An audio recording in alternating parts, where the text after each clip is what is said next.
எப்பா எப்பா என்னால முடியலையே. அம்மா அம்மா நான் பாட்டுக்கு எங்க அம்மா வீட்டுல செவனேன்னு இருந்தேன். தொப்பி மண்டையை என்னை கூட்டிட்டு வந்து வேலையா ஏவி கொள்றானே. என் மாமியார் 6 மணிக்கு மேல என்னை தூங்க விட மாட்டேங்குதே.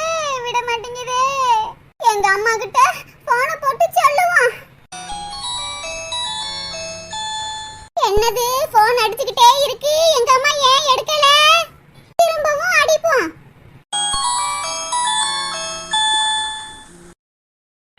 என் மக இந்த வீட்ல இல்லாம போர் அடிக்குதே. எந்த நேரம் பார்த்தாலும் பட்டாம்பூச்சி மாதிரி அங்கிட்டு ஓடுவா இங்கிட்டு ஓடுவா. அம்மா அம்மான்னு என் பின்னாடியே சுத்திக்கிட்டு திரிவா.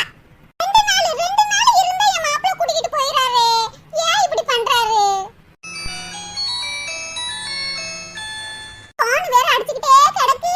அம்மாடி ராதிகா, இப்பதான் அம்மா உன்னை நினைச்சுக்கிட்டே இருந்தேன். உனக்கு 100 ஆயுசுமா, நீனே போன் அடிச்சுட்ட. ஏய் அப்பா, அதுக்குள்ளேயும் போன் அடிச்சிட்டாளா? நேத்து சாயந்தரம் தானே மாமியார் வீட்டுக்கு போனா. அம்மாடி ராதிகா, சாப்பிட்டியாமா? சாப்பிட்டியா? அவளா சாப்பிடாம இருப்பா? இன்னி யாரும் ஒரு குண்டா இட்லியை உள்ளக்க தள்ளிக்கிட்டுல உங்ககிட்ட பேசிக்கிட்டு இருப்பா. என்ன டீ, நான் கேள்வி கேட்டுக்கிட்டே இருக்கேன், நீ பதில் சொல்லாம இருக்க. ராதிகா லைன்ல இருக்கியாமா? இருக்கேம்மா, இருக்கேன். எனக்கு அநியாயம் நடக்குதுமா.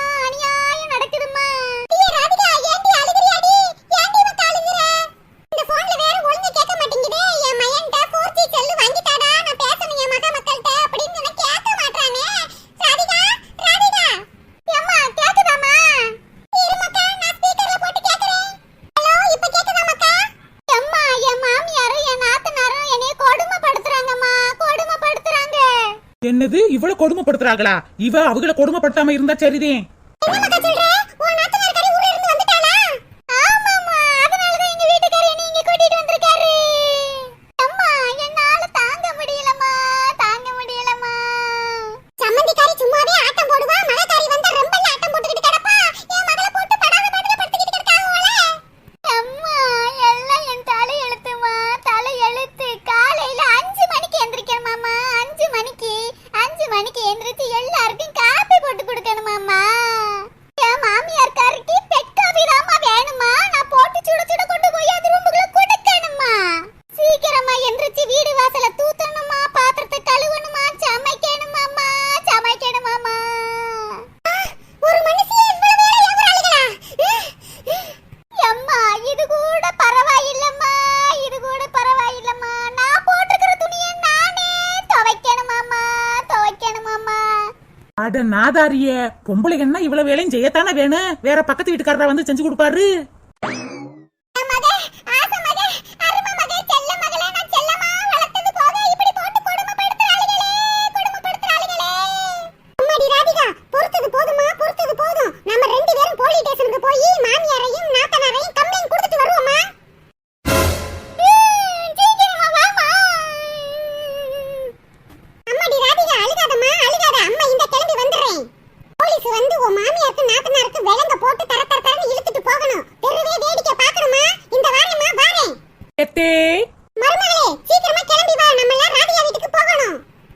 ஏன் இப்படி ஆக்ரோஷமா பேசிக்கிட்டு இருக்கீங்க? மகள மாமியாரும் நாத்தனாரும் சேர்ந்து கொடுமைப்படுத்துறாங்களாம்டி. அவங்கள போலீஸ் ஸ்டேஷன்ல கம்ப்ளைன்ட் கொடுக்கணும். எழுதணும்ல, நீ தான படிச்சிருக்க. சீக்கிரமா கிளம்பி வா மருமகளே. எத்தே பொறுமையா என்ன ஆச்சுன்னு சொல்லுங்க தே. என் மக வீடு வாசல கூட்டணுமா, பாத்திரத்தை விளக்கணுமா, சமைக்கணுமா, அப்புறம் எல்லாரும் விட்டு துணியவும் துவைக்கணுமா. இப்படி போட்டு கொடுமைப்படுத்திக்கிட்டு இருக்காளுங்க என் மகளே. குடும்பம்னா எல்லா வேலையும் இருக்கத்தானத்தை செய்யும். நீங்க என்னத்தை சொன்னீங்க? ஒரு வேலையும் செய்ய வேணாம்னு சொல்லிவிட்டேனே. கிளம்பி இரு, போலீஸ் ஸ்டேஷனுக்கு போவோம்னு சொல்லி வச்சிருக்கேன். அப்பன்னா நான் தான் முதல்ல போய் கம்ப்ளைண்ட் கொடுக்கணும். என்ன பாடுபடுத்துறீங்க? நீங்களும் உங்க மகளையும் ஜெயில தூக்கி போடணும். போய் கம்ப்ளைண்ட் கொடுத்துட்டு வரவா? குடும்பம்னா இப்படித்தான் இருக்கும். நம்ம வேலையை நம்ம தானே பாக்கணும். அதை விட்டுவிட்டு நீங்க என்னமோ உங்க மகளுக்கு தூண்டி விட்டுக்கிட்டு இருக்கீங்க. மருமகளே குருமகளே, வயசானவங்க தானே நீங்க தானே எல்லாருக்கும் புத்திமதி சொல்லணும். அதை விட்டுவிட்டு ஏத்தி விட்டுக்கிட்டு இருக்கீங்க. ஒழுங்கா உங்க மகளுக்கு புத்திமதி சொல்றதா இருந்தா சொல்லணும். இல்லைன்னா வாயை முடிக்கிட்டு கம்முன்னு இருக்கணும்.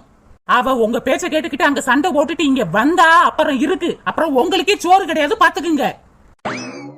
ராதிகாக்கு ஒழுங்கா புத்திமதி சொன்னா கேட்டுதான் நடப்பா. அதை விட்டுவிட்டு தூண்டி விட்டுக்கிட்டே இருக்கீங்களா நீங்க? சரி சீக்கிரமா வந்து சாப்பிடுங்க. ஆத்தாலும் மகளும் சேர்ந்தா குடும்பத்தையே பிரிச்சு எடுத்துருவாங்க போலயே.